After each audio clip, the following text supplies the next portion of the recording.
Finally चिराग की जिंदगी में हो चुकी है मनवा की एंट्री। जी हाँ, मनवा जिसकी जिंदगी पूरी तरह पलट चुकी है, जहां उसके बॉयफ्रेंड ने भी उसे धोखा दे दिया है। इसके चलते मनवा अपने घर पर जाने से भी डर रही है। लेकिन तभी मनवा की जिंदगी में एंट्री होती है चिराग की। चिराग जो कि ना सिर्फ मनवा को बचाता है, साथ ही चिराग मनवा की पूरी परेशानियां सुनने के बाद मनवा को सीधे बापुद्रा चोल लेकर आ जाता है। चिराग जैसे ही मनवा को बापुद्रा चोल लेकर पहुंचता है तो उसके बाद कुछ ऐसा होता है जिसे जानकर आपके भी होश उड़ने वाले हैं। तो आखिर ये पूरी कहानी क्या है, चलिए जानते हैं आज की इस वीडियो में। कहानी की शुरुआत में हम सनाया को देखते हैं जो कि शांतनु मेहता को कॉल करती है और कहती है, डैड किसी को मेरा राज पता लग चुका है कि मैं 17 साल की नहीं बल्कि 19 साल की हूँ। जिसे यह राज पता लगा है वह मुझे एक्सपोज करने में लग चुका है। यहाँ तक कि उसने मेरे कॉलेज की ट्रॉफी चिराग तक भी पहुंचाने की कोशिश करी थी। डैड अब आपको ही मुझे बचाना होगा। मेरा राज, मेरी असली उम्र किसी को भी पता नहीं लगनी चाहिए। अगले ही पल हम चिराग को देखते हैं जो कि सनाया के कॉलेज में पहुंच चुका था। चिराग सनाया की फोटो बताता है और पूछता है, यह फोटो यही की है ना? मजाक से कहता है, जी सर यह फोटो यही की है। यह जब की है जब हमारे कॉलेज ने ट्रॉफी जीती थी। लेकिन सर इस फोटो में जो लड़की है उसे मैं नहीं पहचानता हूँ क्योंकि मैं अभी अभी ही यहाँ पर आया हूँ। लड़की जो कोई भी हो, लेकिन एक बात तो कंफर्म है कि ये हमारी कॉलेज की स्टूडेंट ही होगी कि कॉलेज की लाइब्रेरी में सिर्फ स्टूडेंट और स्टाफ ही जा सकता है। मैं तो इस लड़की को नहीं जानता हूँ, लेकिन मैं एक ऐसे शख्स को जानता हूँ जो कि आपकी मदद कर सकता है। अगले ही पल हम सनाया को देखते हैं जो कि एक प्लान बनाती है। सनाया को पता था यदि कोई उस ट्रॉफी को उसके पास ला सकता है तो वह चोल के बच्चे हैं। सनाया सारे ही बच्चे को इकट्ठा करती है और उन्हें कहती है कि मैंने एक ट्रॉफी को छुपा कर रखा है, जो कोई भी उस ट्रॉफी को ढूंढकर सबसे पहले लाएगा उसे मैं इनाम दूंगी। यही पल हम देखते हैं सारे ही बच्चे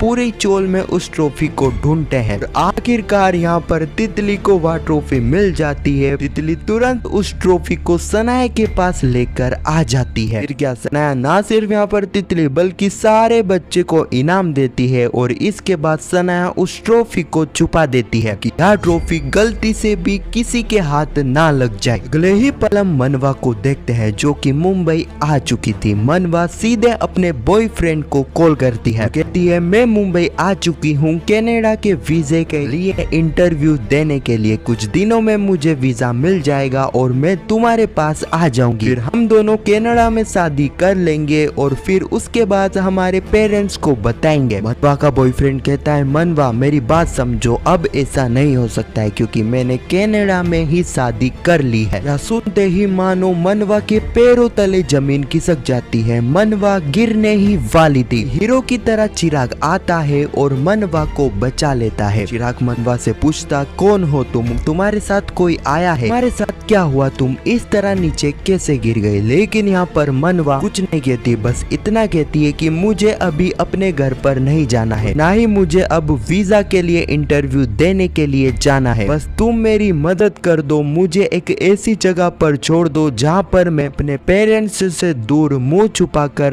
रह सकूं। इस वक्त तक चिराग समझ चुका था कि यह लड़की काफी बड़ी मुसीबत में फंसी हुई है। अगले ही पल हम देखते हैं चिराग जो कि मनवा को लेकर एक गार्डन में आ जाता है। मनवा सारी ही चीजें चिराग को बताती है और कहती है, मैं अपने पेरेंट्स से झूठ बोलकर मुंबई आई थी कनाडा के वीजा के लिए। मेरा बॉयफ्रेंड जो कि कनाडा में शिफ्ट हो चुका है, नया प्लान बनाया था कि मैं कनाडा का वीजा लूंगी और मैं कनाडा पे आ जाऊंगी और हम दोनों वहाँ पर शादी कर लेंगे। आज मैंने उसे यह बताने के लिए जैसे ही कॉल करा कि मैं कनाडा आने वाली हूँ, उसने मुझे बताया कि उसने तो पहले ही कनाडा में शादी कर ली है। मुझे पता चला कि मैंने कितना बड़ा गलत कदम उठाया था। यही पल हम पुष्पा को देखते हैं जो कि उस आम की दुकान पर पहुंच चुकी थी जहाँ पर से तेजस्वी मैम ने चोल वालों के लिए आम पहुँचाए थे। लेकिन वहाँ पर जाने के बाद पुष्पा को पता चलता है कि तेजस्वी मैम ने तो कभी इस दुकान से उनके लिए आम पहुँचाए ही नहीं है। पता चलते ही पुष्पा शौक में हो जाती है। पुष्पा सोचने लग जाती है कि आखिर वह कौन है जिसने उनके लिए आम पहुँचाए थे। तेजस्वी मैम ने उनके लिए आम नहीं पहुँचाए है तो कौन शख्स है जिसने हमारे लिए इतने सारे आम पहुंचाए और क्यों पहुंचाए। दूसरी तरफ हम सनाया को देखते, वह भी यह सोच में लग चुकी थी कि आखिर कौन है कि उसे फंसाना चाहता, कौन है वह शख्स जिसने उसकी ट्रॉफी लाकर